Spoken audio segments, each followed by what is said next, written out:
아니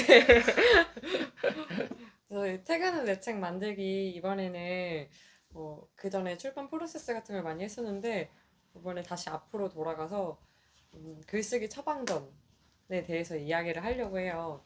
그 글을 쓰시면서 네. 조금 많이 실수하는 부분들 그리고 조금 이렇게 쓰면은 별로 좋지 않다 하는 부분들을 오늘 같이 얘기해 보려고 합니다. 제가 5개 저도 5개. 골랐고 5개를 응. 서로 골랐죠. 예, 예. 작가님부터. 작가님. 저부터? 네. 저는 우선 음. 저도 유념을 하면서 쓰고 있는 건데 이걸 유념하게 된 계기는 영화 버드맨에서 약간 좀 영감을 받아서 그렇게 된 건데 버드맨에서 초반에 그런 얘기를 해요. 에드워드 노튼이 마이클 키튼한테 난 글을 잘 몰라. 내가 아는 건 이름뿐이야. 세세한 걸 알아야지. 근데 이게 결국에 첫 마디만 필요한 거래요. 난 글을 잘 몰라. 라고. 그래서 나머지 2개는 굳이 설명하지 않아도 되는? 그래서 저는 글 쓸 때도 이렇게 첫 문단이랑 뭐 2번째 문단, 3번째 문단 이렇게 썼을 때 공통적인 주제는 있어도 다른 형식으로 뭔가 다른 얘기를 해야 된다고 생각을 해가지고 다 똑같은 말을 하고 있진 않는지 많이 생각을 해보면서 쓰는 것 같아요. 첫 번째. 네. 한 꼭지에서 한 네. 주제가 주제를 중심으로 쓴다. 네, 한 꼭지에서 네네. 한 주제. 저는 이제 첫 번째 꼽은 게 저는 먼저 이제 이런 글쓰기 처방전 잘못된 글들에 대한 생각을 한 것이 뭐냐면 원고를 이렇게 만지다 보면 늘 똑같은 부분이 나오더라고요. 잘못된 부분들이. 그래서 그런 부분들 중에서 제일 많은 부분을 추렸고 그 중에 첫 번째는 제발 나를 버려라예요. 그래서 어쨌든 이제 글을 쓰다 보면 그게 자기의 글인 건 알잖아요. 근데 거기에 이제 뭐 나는, 내 것, 뭐 나의 이런 이제 주어, 1인칭 주어가 엄청 많이 들어가거든요. 그래서 맞아. 그런 부분들을 좀 빼고 써라. 그걸 빼도 어차피 말이 되고 내 건 줄 알거든요. 약간 그런 부분들을 골랐어요. 맞아. 제가 생각한 2번째는 이제 은유나 함축을 너무 많이 사용하지 말아라 라는 건데 이제 지금 말씀드리는 건 약간 에세이 기반으로 얘기를 하는 건데 너무 뭐 그냥 어두운 하늘인데 뭐 어떤 뭐 잿빛으로 어쩌고 저쩌고 하면서 이렇게 말하자면 형용사가 많은 글들은 핵심적인 내용을 따라가기가 되게 어려워요. 결국에 그냥 밤이었고 뭐 어두웠다 이런 거라면 그래서 지금 뭐 시간대가 언제고 밤이라는 건가? 막 이런 식으로 막 흘러갈 수도 있거든요. 그렇죠. 그래서 좀 은유나 함축을 좀 사용을 최근에 자제하면서 뭐 그렇게 쓰는 저도 이제 그런 부분들 많이 보는데 그렇게 쓰는 분들이 꽤 있어요. 또 그렇게 쓰는 분들은 그렇게만 글을 쓰고. 근데 이제 한 문장 한 문장씩 보면 되게 글이 멋있어 보이기는 하는데 그렇게 뭔가 포인트나 중요점을 주지 않는 부분에서도 그렇게 쓰니까 맞아요. 처음부터 끝까지 일관되게 막 은유, 함축, 형용사 많이 들어가고 그러니까 이게 무슨 뭘 말하는 건지도 모르겠고 또 되게 가독성도 떨어지고 좀 그런 의미 전달이 좀 많이 떨어지는 부분이 있죠. 저는 이제 2번째는 이제 감정이나 생각을 강요하지 말자예요. 그래서 직접적으로 얘기하면 약간 형용사 부분하고도 겹치기는데 뭐 나는 저런 뭐 풍경들 보았다. 정말 아름다운 풍경이었다. 뭐 이렇게 강요를 아름다운 풍경이라고 이렇게 딱 규정을 하고 그렇게 형용사를 직접적으로 쓰는 순간 뭐랄까 그 생각을 하면서 상상을 하면서 그 풍경이 어떤지 이렇게 머릿속에 그려지는 게 아니고 그냥 저 풍경은 아름다운 거야 이렇게 딱 감정이 강요가 되니까 좀 이렇게 생각이 이렇게 좀 뭐랄까 이렇게 상상 속에 글이 그려지지 않고 풍경이 그려지지 않고 결정된다고 그럴까. 그래서 약간 생각이나 감정을 좀 강요하지 말자. 맞아. 2번째.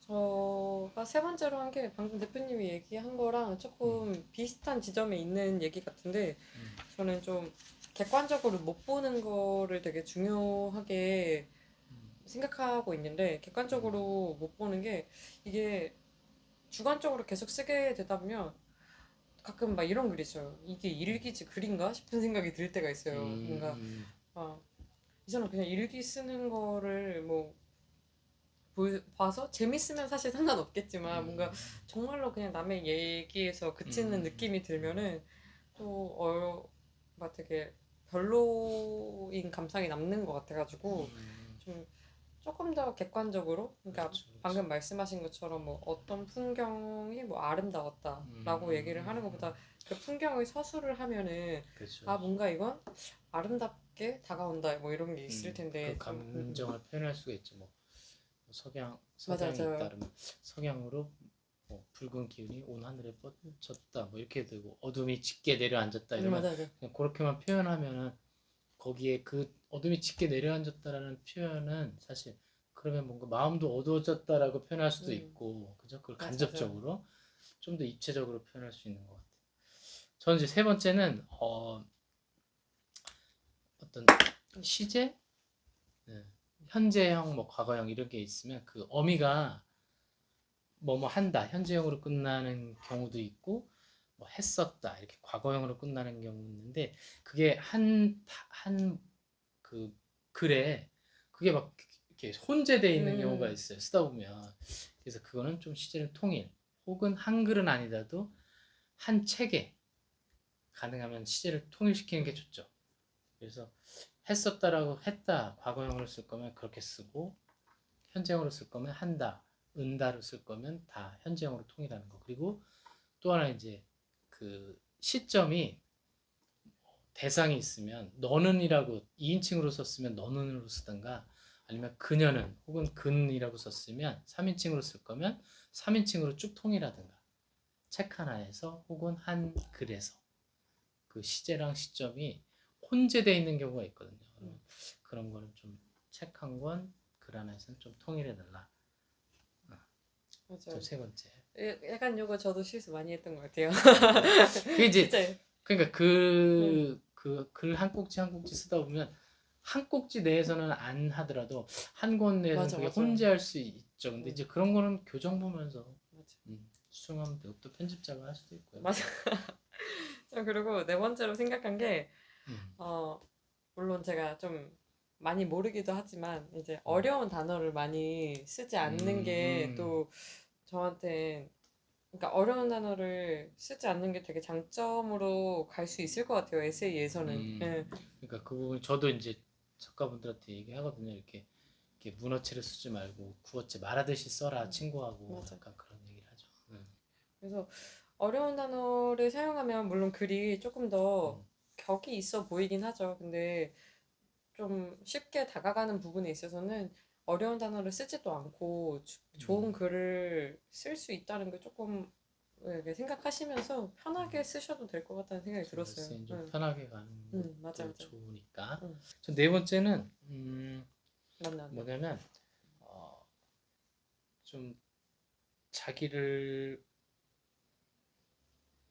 좀 자기 글 쓰는 사람의 입장보다는 읽는 사람의 입장으로 써라 해요. 어떤 게 있냐면 자기가 어떤 일을 하는지 그 에세이를 하면 자기 주변의 일들을 되게 노출하거든요. 그러니까 자기의 그 생활 속에 이런 거를 이제 그거를 좀 객관적으로 어느 정도는 좀 숨기면서 해야지 그런 이렇게 일이나 아니면 생활 속의 그런 루틴이나 이거를 너무 자세하게 쓰다 보면 독자는 조금 거기서 감정이입에 방해를 받는 것 같고요. 두 번째는 제일 많이 또 이렇게 범하는 건데 호칭이에요. 호칭 존칭. 그래서 아까 이제 좀 객관화 쓰라는 부분하고도 이게 상통하는데 뭐냐면 뭐 선생님께서 뭐뭐 하셨다. 선배님께서 뭐뭐 하셨다. 아버지께서 뭐뭐 하셨다. 이런 거거든요. 근데 조금 요거는 객관화 시킬 필요가 있어요. 그래서 작가한테는 선배님이고 어머님이고 아버지고 이렇게 할 수 있는데 독자 입장에서는 조금 이렇게 객관화 보려면 아버지는 이렇게 말했다. 뭐 선배는 항상 내게 뭐 어떤 행동을 했다. 뭐 이렇게 좀 음. 존칭을 생략하고 좀 객관화시키면 감정을 독자가 이렇게 감정이입을 해서 읽는데 좀 더 효과적일 것 같아요. 전 네 번째. 네. 맞아. 그리고 저 다섯 번째는 에세이니까 조금 너무 큰 주제는 얘기를 안 하시는 게 더 좋을 것 같아요. 아까 말하자면 어려운 단어를 쓰지 않는 게 좋을 것 같다고 얘기를 한 것처럼 너무 어려운 주제, 뭐 너무 큰 주제, 큰 주제, 예, 그죠? 이런 거를 굳이 주제로 잡고 글을 쓰지 않아도 될 것 같아요. 조금 사적이고 조금 이제 좀 개인적인 그런 어떤 그 감정 같은 거를 이제 얘기를 하는 게 더 좋을 것 같다고 생각이 들더라고요. 그렇죠. 조금 이제 국가나 사회정의나 이제 그런 부분들을 문학 속에서 표현하는 것도 좋은데 조금 이렇게 사적으로 표현해 주는 게 좋죠. 맞아요. 나는 이랬다 정도 에세이를 쓸 때는 그런 게 맞는 것 같고 거기서 막 이렇게 논설문 쓰시는 분들이 맞아요. 있는데 조금 부담스러울 것 같고 저는 이제 다섯 번째는 수동적인 글을 좀 피해라요. 그래서 수동적인 글이라고 하니까 잘 이해가 안 갈 수도 있는데 예를 들면 이제 이런 거예요. 뭐 밤이 찾아왔다. 뭐 방송이 되고 있었다. TV가 켜졌다. 뭐 그런 것들. 뭐 해졌다. 생각이 들었다. 생각을 했다가 아니라 생각이 들었다고. 맞아. 그래서 이런 표현을 분명히 써야 될 때도 있지만 이게 이제 전반적으로 다 이렇게 되다 보면 왜인지는 모르겠는데 저도 이제 이렇게 좀 수동적인 형태로 글을 어미로 쓰는 글을 읽었는데 이게 뭐가 좀 불편한 거예요 읽기가. 근데 왜지 하다가 보니까 나중에 이제 이렇게 해졌다, 찾아왔다, 했었다, 뭐 켜졌다, 들었다, 생각이 들었다 이런 식으로 이제 조금 수동적으로 어미가 쓰고 있더라고요. 그래서 그런 부분들은 조금 불편하더라고요. 그래서 그런 부분도 좀 피했으면 좋겠습니다. 5가지 끝. 5가지 저는 끝. 저도 합쳐서 5가지 끝. 10가지가 됐네요. 네. 좀 이렇게 하다가 조금 한번 글을 보아달라고 이렇게 문장 정도 댓글 다셔도 되고, 맞아. 지금 줄여도 되고 하면은 약간 이렇게 글에 대한 리터칭을 맞아요. 좀 해줄 수는 있을 것 같고요. 네.